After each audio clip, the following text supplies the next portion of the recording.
The intergenerational report is due to be released by the federal government this coming Thursday, and it looks to foreshadow huge challenges ahead for the Australian budget. The report identifies the 5 fastest growing areas of federal spending: health, aged care, the National Disability Insurance Scheme, defence and interest payments, and says that together they will make up half of the federal budget by the budget year ending in 2063. Interest payments on debt alone will double in their impact from 0.7% of GDP in this year to 1.4% of GDP by 2063 to 64. Now, it's really significant that it says in this report, demographic ageing alone is estimated to account for around 40% of the increase in government spending over the next 40 years. Just the changes in our demographics are going to have a 40% impact. That's huge. So to discuss what this means for the nation, I am joined by Nick Cater, my friend and colleague from the Menzies Research Centre. Welcome to the show, Nick.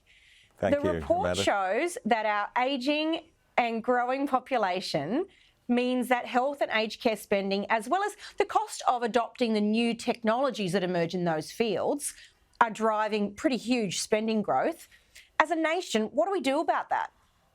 Well, I think the first point to make, Amanda, is that it isn't new. I mean, the first intergenerational report, and I forget what year it came out, but it was under Peter Costello. He was the guy who introduced it, so the early 2000s. That was actually set up to have a look at how much the ageing population was going to affect spending and the intergenerational burden. So that bit isn't new. What is new is that since Peter Costello was Treasurer, 2 things have happened. One, we've had the NDIS, this other enormous area of government spending, which was not imagined back then, which is out of control. I mean, it seems the government needs to take up Peter Dutton's offer of a bipartisan review of that before it just goes completely balmy. The other thing, which I guess Peter Costello never envisaged, was the interest rate debt, because, of course, he was the Treasurer who reduced our interest debt to zero through getting rid of debt. Now, we've lost that discipline. So I think it just shows we've been really sleepwalking for the last 15 years or so and just blind to it. The other point I'd make about it, and this is very significant, I think, is productivity. And the report stops at saying, well, for the last decade, from the decade leading up until 2020, productivity growth was down 1%.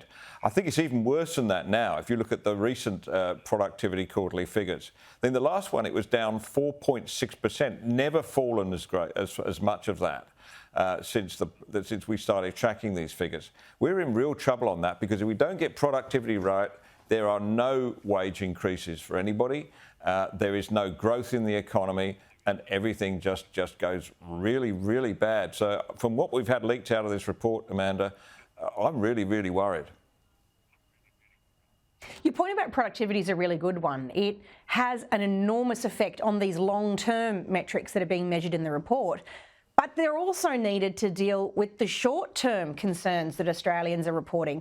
The inflation, for instance, that is pushing the cost of living so high up right now, requires productivity reform in order to rein it in beyond simply jacking up interest rates in a way that really does harm households too.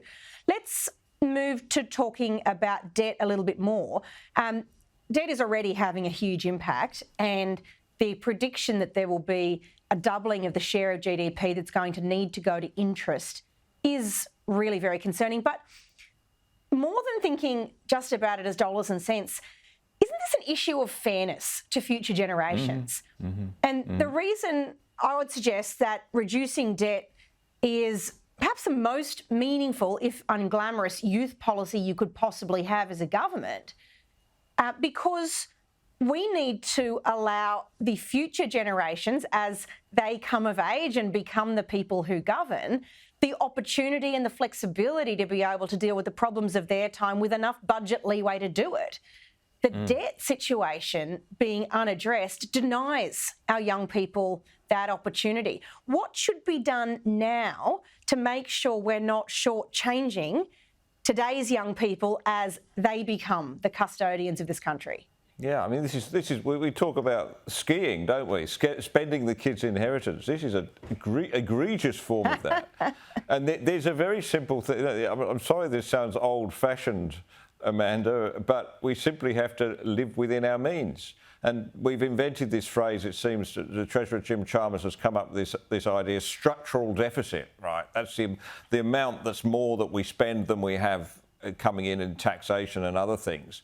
And this is a problem, right? Apparently, according to him, structural deficit. Structural deficit, Jim Chalmers should know, is just the government spending beyond its means. It's not tightening its belt. And COVID, when during COVID spending went up, okay, some people can say that's justified, but it hasn't gone down again. It jumped 2% as a proportion of GDP, and it's remained at that level. We cannot go on spending like this. It is not fair, and I hope that this report is really appreciated by the younger generation so that they can hold us and the government to account on this and say, look, this just is not right. We are not going to pay for your spending out of our taxes in years to come. The report indicates that income support payments and subsidies and funding for education are expected to grow during the period that's been forecast. But because of the ageing population, the share of GDP that goes to those things actually goes down. That's right. Another way of looking at, to my mind, is... Oh, sorry, beg your pardon? No, I was just going to say that's exactly right. And you hit this problem, which, having countries like Japan, of a dependency factor where you've got an increasing number of people not working because they're pensioners or they've retired or they're in ill health or something, and a smaller number of people who are working. So that smaller number of people, through their taxes have to pay for more services. I think that's where we're definitely heading for. And this, as I say, was foreseen right back in the early 2000s, 20 years ago in the first intergenerational report. But we've just closed our eyes to it. We've gone through this period when we've been relatively affluent, thanks to the mining boom and everything. We just thought this stuff doesn't matter, but it does.